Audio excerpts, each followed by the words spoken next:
Episode 1 की starting में हमें हमारे ड्रामे के मेन लीड कांग सी जुन को दिखाया जाता है, जो कि एक फेमस और सक्सेसफुल एक्टर होता है। उसी के पास में हमें हमारे ड्रामे के सेकंड मेन लीड हान जी वो को दिखाया जाता है। सी जुन जीवो से पूछता है क्या तुम्हारी नींद पूरी हुई, जिस पर जीवो सिर्फ स्माइल करता है और दोबारा से ब्लैंकेट पर जाकर लेट जाता है। सी जुन जीवो के पास आता है और उसके चीक्स को किस कर उसे कडल करने लगता है, जिस पर जीवो सी जुन से कहता है तुम ये सब कुछ क्या कर रहे हो। देन हमें जीवो को दिखाया जाता है जो कि अपने लैपटॉप में कुछ काम कर रहा होता है। उसी के पास में सोफे पर सी जुन लेटा होता है जो कि जीवो के बालों से खेल रहा होता है। वो जीवो से कहता है काम करना बंद करो और मेरे साथ थोड़ा टाइम स्पेंड करो, जिस पर जीवो सी जुन से कहता है बस 1 मिनट, ये काम कंप्लीट होने वाला है। लेकिन सी जुन जीवो की बात नहीं मानता और वो दोबारा से जीवो से कहता है अब काम करना बंद भी करो, आकर मेरे साथ खेलो, जिस पर जीवो सी जुन के फेस को सॉफ्टली होल्ड करते हुए कहता है ठीक है। देन वो दोनों ही शावर लेने के बाद अपने हेयर्स ड्राई कर रहे होते हैं, जहाँ पर सी जुन जीवो से कहता है एक बार फिर से,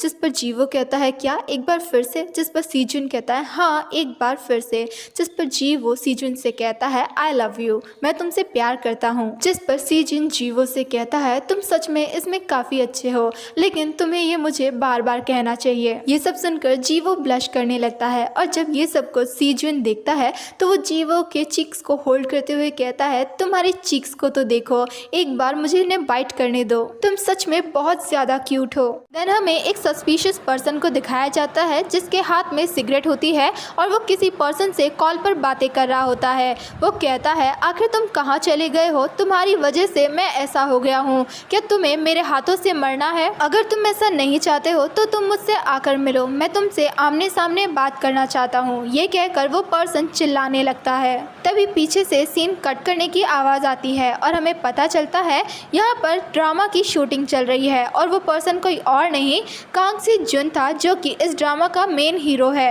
सीन कट होने के बाद उस ड्रामा का डायरेक्टर सी जुन के पास आता है और वो सी जुन से कहता है हम इस सीन को दोबारा से शूट करेंगे और हम तुम्हारे कुछ क्लोजअप शॉट्स लेंगे। ये सब सुनने के बाद सी जुन अपनी मैनेजर की तरफ देखता है जिसका नाम हॉमिन होता है। हॉमिन जब सुजन को देखता है तो वो उसके बिना कुछ कहे ही सब कुछ समझ जाता है। हॉमिन डायरेक्टर की तरफ देखकर कुछ कहना चाहता था, लेकिन वो डायरेक्टर हॉमिन पे जरा भी ध्यान नहीं देता और वहां से चला जाता है, जिस पर हॉमिन उस ड्रामा की असिस्टेंट डायरेक्टर से जाकर मिलता है और कहता है मैं जानता हूँ आप बिजी हैं, लेकिन इसी तरीके से अगर काम चलता रहा तो इससे हमारे शेड्यूल पर काफ़ी इफेक्ट पड़ेगा। असिस्टेंट डायरेक्टर कहती है हम भी तो ओवरनाइट वर्क कर रहे हैं और हम भी जल्दी से जल्दी इस ड्रामा की शूटिंग को कंप्लीट करना चाहते हैं। हॉमिन कहता है मैं समझ सकता हूँ। तभी वहाँ पर जीवोन आ जाता है। जीवोन उस ड्रामा का सेकंड मेन कैरेक्टर था। डायरेक्टर जीवोन के पास आकर कहती है तुम आ गए, जिस पर जीवोन कहता है हाँ। जीवोन सीजन के पास जाकर उसे ग्रीट करता है और कहता है आज बहुत ज्यादा ठंड है, जिस पर सीजन कहता है हाँ लेकिन मैं ठीक हूँ और मुझे बहुत ही ज्यादा खुशी है, आज दूसरा वर्कर भी आया है, जिस पर जीवन कहता है एक्सक्यूज मी। सीजन कहता है कुछ नहीं, इसका मतलब है मैं तुमसे प्यार करता हूँ। देन सीजन वुमिंग की तरफ देखता है और उसे इशारों में कुछ कहता है।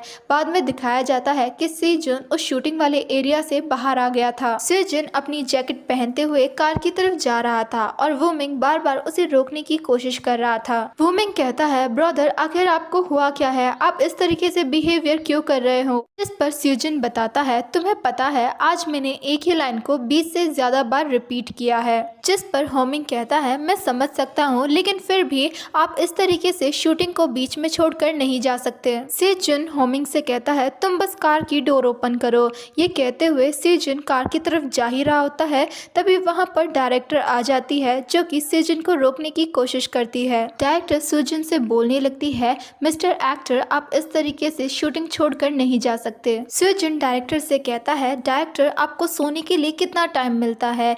ये सुनने के बाद डायरेक्टर शॉक हो जाती है और वो सुजन की तरफ ही देखने लगती है। सुजन दोबारा से डायरेक्टर से यही सेम क्वेश्चन करता है डायरेक्टर आपको सोने के लिए कितना टाइम मिलता है, जिस पर डायरेक्टर सुजन के इस क्वेश्चन का कोई भी आंसर नहीं कर पाती है, जिस पर सुजन डायरेक्टर से कहता है डायरेक्टर आप मुझसे ये क्यों नहीं कहते? सुजन जाओ और कल का डे ऑफ ले लो और अच्छे से रेस्ट करो। मैं जानता हूँ हमें 50 शॉट्स और लेने हैं, लेकिन अगर ये शूटिंग इसी तरीके से चलती रही तो हम ये ड्रामा कभी भी कंप्लीट नहीं कर पाएंगे, तो क्यों ना आप मुझे कल की शूटिंग से रेस्ट लेने दे। ये कहकर स्यूजिन अपनी कार में बैठ जाता है और डायरेक्टर को गुड लक कहता है। देन ह्यूमन स्यूजिन से माफी मांगते हुए कहता है, ब्रदर मुझे माफ कर दीजिए, मुझे तो पता ही नहीं था आपके माइंड में ये प्लान चल रहा है। अब स्यूजिन ह्यूमन से कल के शेड्यूल के बारे में पूछता है। ह्यूमन बताता है, कल आपके इस ड्रामा की शूटिंग मॉर्निंग में है, उसके बाद आपको एक ज्वेलरी एडवर्टाइजमेंट शूट में भी जाना है,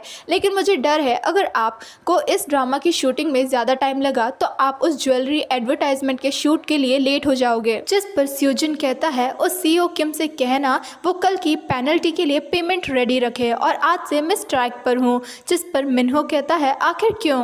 जिस पर स्यूजिन कहता है, बिकॉज सीईओ किम ने मुझसे प्रॉमिस किया था वो उस पर्सन को ढूंढ देंगे, लेकिन वो अभी तक उस पर्सन को नहीं ढूंढ पाए। सीन शिफ्ट होता है और हमें सीईओ किम को दिखाया जाता है, जिसके पास ह्यूमन का एक टेक्स्ट आता है। उस टेक्स्ट के अंदर लिखा होता है, सीईओ किम क्या आपने उस पर्सन को ढूंढ लिया? बिकॉज स्यूजिन कह रहा है वो कल उस ड्रामा की शूटिंग पर नहीं जाएगा और न ही उस ज्वेलरी एडवर्टाइजमेंट की शूट करने वाला है। हम अभी हमारे घर जाने वाले हैं। ये टेक्स्ट पढ़ने के बाद सीईओ किम काफी ज्यादा बौखला जाता है और गुस्सा करता है। वो ह्यूमन को कॉल करके कहने लगता है, आखिर मैं उस पर्सन का पता क्यों लगाऊं जो कि काफी टाइम से मिसिंग है, और स्यूजिन से कहो क्या मैं कोई प्राइवेट डिटेक्टिव हो जिसे स्यूजिन ने पैसा दिया है इन सब का पता लगाने के लिए। आखिर वो मुझे इस तरीके से धमकी कैसे दे सकता है, बिकॉज हम एक कॉन्ट्रैक्ट के थ्रू काम कर रहे हैं। क्या स्यूजिन पागल हो गया है? और मैं इसके बारे में जितना सोचता हूँ उतना ही मैं पागल हो रहा हूँ। ह्यूमिंग सीईओ किम को शांत करते हुए कहता है, सीईओ आप शांत हो जाइए,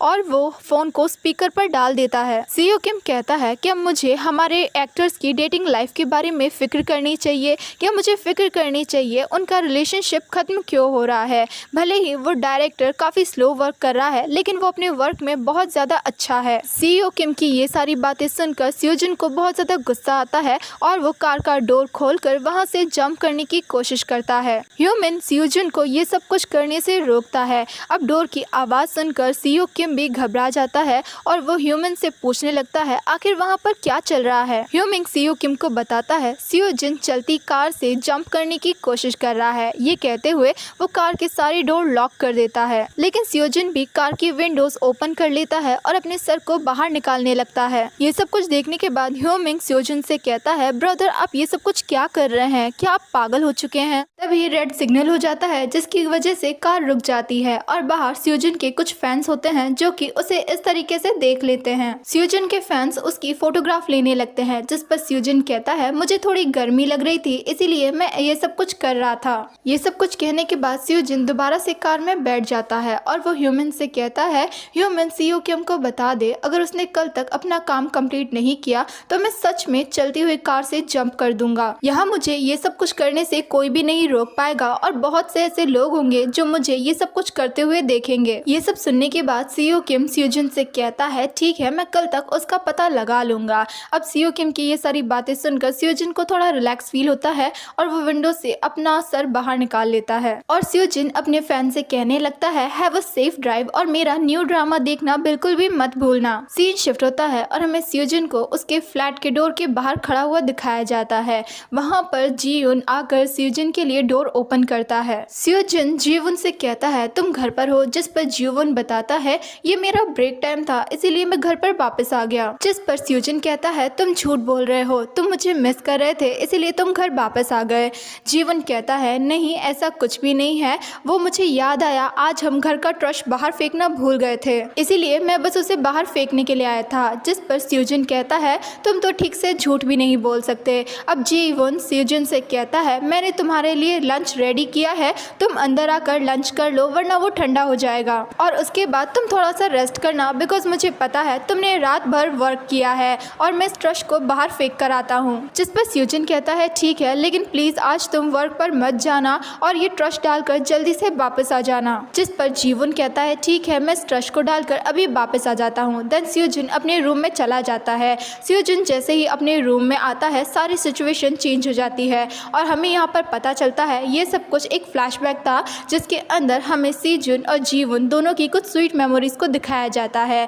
डाइनिंग टेबल पूरी तरीके से खाली होता है, उस पे कोई भी लंच नहीं रखा था। बाद में स्यूजिन किसी को कॉल करने का ट्राई करता है लेकिन उसका नंबर नहीं लगता। दूसरी तरफ हमें सीओ किम को दिखाया जाता है जो कि एक रेस्टोरेंट में आया था। एक्चुअली सीओ किम यहाँ पर उस पर्सन का पता लगाने के लिए आया था, लेकिन यहाँ पर उसे कुछ भी पता नहीं लगता। तभी सीओ किम के पास किम ह्योंग गी का कॉल आता है जो कि सीओ किम को उस पर्सन के बारे में बताता है और हमें यहाँ पर फाइनली पता चल जाता है सीओ जुन जिस पर्सन को ढूंढने की कोशिश कर रहा है वो कोई और नहीं बल्कि जीवुन है। दूसरी तरफ हमें सीओ जुन को दिखाया जाता है जो कि अपने बेड पर सो रहा होता है। तभी उसका फोन रिंग होता है, लेकिन सीओ जुन उसे चेक करने के बाद उस फोन को रखकर दोबारा से सो जाता है। अब हमें यहाँ पर एक फ्लैशबैक दिखाया जाता है जिसमें जीवुन सीओ जुन को उठाता है और वो सीओ जुन के हाथों में टूथब्रश देते हुए कहता है अब उठ भी जाओ, उठने का टाइम हो चुका है। तभी डोरबेल रिंग होती है। जीवुन डोर ओपन करने के लिए जा ही रहा था,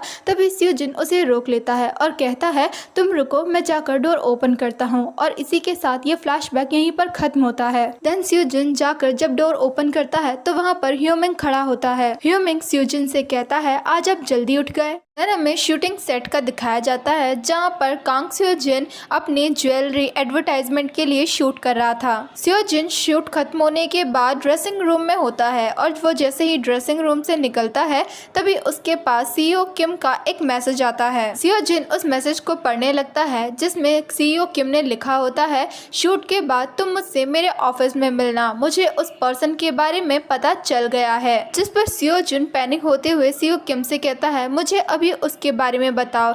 जिस पर सीओ जिन कहता है नहीं, तुम मुझसे मेरे ऑफिस में आकर मिलो। तभी सीओ जिन का पैर किसी चीज पर पड़ता है और उसे कुछ टूटने की आवाज सुनाई देती है। सीओ जिन जब उसे देखता है तो वो किसी का ब्रेसलेट होता है जो कि अब टूट चुका था। तभी वहाँ पर उस ब्रेसलेट की ऑनर भी आ जाती है। सीओ जिन उस पर्सन से माफी मांगता है उसका ब्रेसलेट तोड़ने के लिए, जिस पर उस ब्रेसलेट की ऑनर कहती है कोई बात नहीं, ये शायद मुझसे ही नीचे गिर गया था। सीओ जिन कहता है मैं इस ब्रेसलेट के लिए आपको रीपेमेंट कर देता हूँ, जिस पर वो ब्रेसलेट की ऑनर मना करने लगती है। जिस पर कांग सीओ जिन कहता है मैं कांग सीओ जिन हूँ और फ्यूचर में इसकी वजह से प्रॉब्लम हो सकती है। सीओ जिन होमिंग को उसका वॉलेट निकालने के लिए कहता है। जैसे ही सीओ जिन पैसे निकालने वाला होता है तभी वो लड़की कहती है ये इतने पैसे इस ब्रेसलेट के लिए काफी ज्यादा है और वैसे भी तुम जो पैसे मुझे दे रहे हो वो फ्री के हैं। इन पैसों से मैं सिर्फ 1 मंथ ही खुश रह सकती हूँ और मुझे वैसे भी फ्री के पैसे पसंद नहीं है। ये सब सुनकर सीओ जिन को थोड़ा सा एम्बैरेसमेंट फील होता है।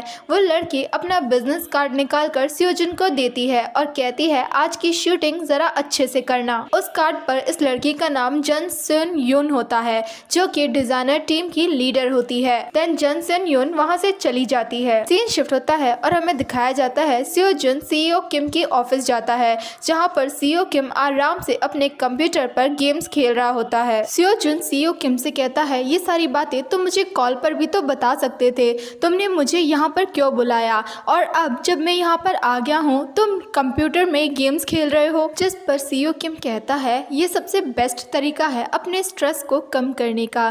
तभी सीईओ किम किसी को कॉल करता है लेकिन वो पर्सन उनका कॉल पिक नहीं करता। ये देखने के बाद सीओ जुन सीईओ किम से कहता है क्या तुम्हारे पार्टनर के साथ फाइट हुई है। सीईओ किम बताता है ऐसा कुछ भी नहीं है, वो अभी थोड़ी सी बिजी है इसीलिए अभी वो मेरा कॉल पिक नहीं कर रही है। अब मैं सीधा काम की बात पर आता हूँ, लेकिन उससे पहले तुम मुझे ये बताओ तुम ये क्यों चाहते थे कि मैं कल ही उस पर्सन का पता लगाऊं। जिस पर सीओ जुन कहता है अब मैं और इस तरीके से नहीं जी सकता, ये सब मेरे लिमिट के बाहर है। लेकिन सीईओ किम क्या तुम्हें सच में उसका पता चल गया है। सीईओ किम सीओ जुन को बताता है कल मुझे किम ह्योंग गी का कॉल आया था।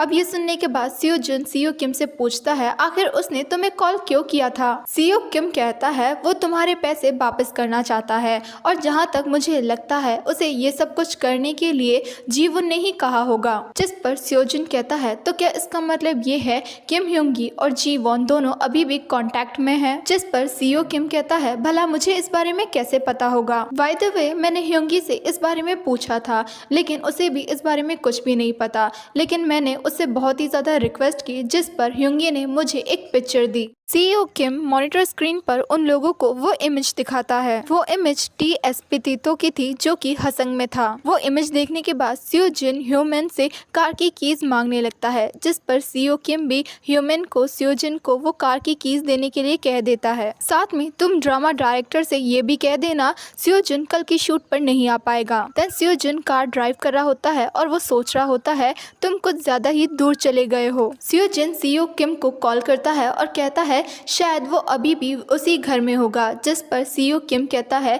लेकिन हमने तो वो घर ऑलरेडी काफी टाइम पहले सेल कर दिया था, वो उस घर में कैसे हो सकता है। देन हमें एक फ्लैशबैक दिखाया जाता है जहाँ पर स्योजिन जब घर पर आता है तो उसे टेबल पर एक गिफ्ट और एक नोट मिलता है। उस नोट के अंदर लिखा होता है हम इस रिलेशनशिप को अभी यहीं पर खत्म करते हैं। बाद में सोजिन किम और हाओमिंग के साथ ड्रिंक करता है और वो उन लोगों से कहता है जीवन सच में बहुत बुरा है और वो मुझसे बिना कुछ कहे मुझे छोड़कर चला गया। अब हमें प्रेजेंट का सीन दिखाया जाता है जहाँ पर स्योजुन ड्राइव कर रहा होता है और वो साथ में ये भी सोच रहा होता है अगर मैं अब की बार तुमसे मिला तो मैं तुमसे ये ज़रूर पूछूंगा आखिर मैंने ऐसी क्या गलती कर दी थी जो तुम मुझे छोड़कर चले गए, और शायद इसी तरीके से मैं आगे जी पाऊंगा। कुछ टाइम के बाद कांग सू जिन उस प्लेस पर पहुंच जाता है, लेकिन तब तक वो प्लेस बंद हो गया था और वो प्लेस एक रेस्टोरेंट था। लेकिन जो कांग सू जिन होता है वो विंडो की हेल्प से अंदर देखने की कोशिश करने लगता है और वो उस रेस्टोरेंट के विंडोज को स्मेल करने लगता है। तभी वहाँ पर एक पर्सन आ जाता है जो कि कांग सू जिन को ये सब कुछ करते हुए देख लेता है।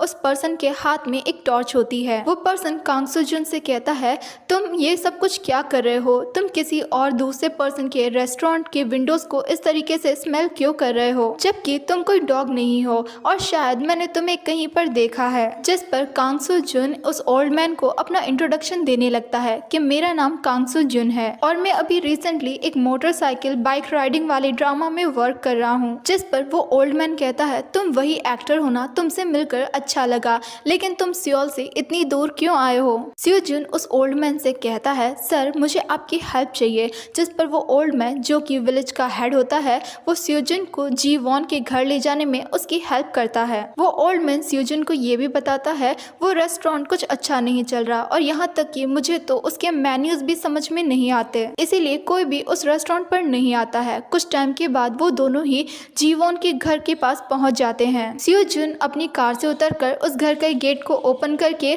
उस घर के अंदर चला जाता है। तभी जीवू उस घर के बाहर आ जाता है। जीवुन और स्योजुन दोनों ही एक दूसरे को देखकर एकदम शॉक रह जाते हैं। कुछ टाइम के लिए उस प्लेस पर एकदम साइलेंस छा जाती है। तभी वहाँ पर एक लिटिल गर्ल आती है जो कि जीवुन को डैड कहकर बुला रही थी। ये सब सुनकर तो स्योजुन एकदम शॉक रह गया था और वो बस उस लिटिल गर्ल को ही देखे जा रहा था। स्योजुन उस लिटिल गर्ल से पूछने लगता है आखिर तुम जीवू को डैड कहकर क्यों बुला रही हो, क्या तुम सच में इसकी डॉटर हो। वो लिटिल गर्ल जिसका नाम हान यूहा था वो स्योजुन से कहती है अंकल आप कौन है। अब अंकल वर्ड सुनकर तो स्योजुन कुछ टाइम के लिए एकदम चुप हो जाता है। जिस पर उस लिटिल गर्ल हान यूहा की मॉम स्योजुन से कहती है हम जीवुन के नेबर्स हैं और अच्छे फ्रेंड्स भी हैं। जीवुन उससे कहता है तुम्हें इसे एक्सप्लेन करने की कोई भी जरूरत नहीं है और शायद आज मैं तुम दोनों के साथ नाइट वॉक पे नहीं जा पाऊंगा, और वो उन दोनों को वो बॉइल्ड पोटैटोज की प्लेट दे देता है और स्योजुन उन दोनों को वहां से जाने के लिए कह देता है। स्योजुन हान यूहा से भी कह देता है तुम्हें इस तरीके से किसी को भी डैड नहीं बुलाना चाहिए। इसे सुनकर किसी को भी शॉक लग सकता है। जिस पर यूहा कहती है मेरे डैड नहीं है, ऑल्सो हम दोनों का सरनेम भी सेम है। जिस पर यूहा की मॉम उसे डांट कर चुप करवाती है और वो स्योजुन से कहती है आपसे मिलकर अच्छा लगा। देन वो दोनों ही वहाँ से चले जाते हैं। उन दोनों के जाने के बाद स्योजुन जीवू से कहता है बाहर बहुत ठंड है, चलो अंदर चलकर बात करते हैं। लेकिन जीवू इसके लिए साफ साफ मना कर देता है और वो स्योजुन से कहता है अब हम दोनों के बीच में कोई भी रिलेशनशिप नहीं है। जिस पर स्योजुन कहता है कौन कहता है, तुम मुझे छोड़कर आ गए सिर्फ घर पर एक नोट छोड़कर, और तुम अकेले ये कैसे डिसाइड कर सकते हो कि हम दोनों के बीच में अब कोई भी रिलेशनशिप नहीं है। और इसी के साथ ही एपिसोड 1 यहीं पर खत्म हो जाता है।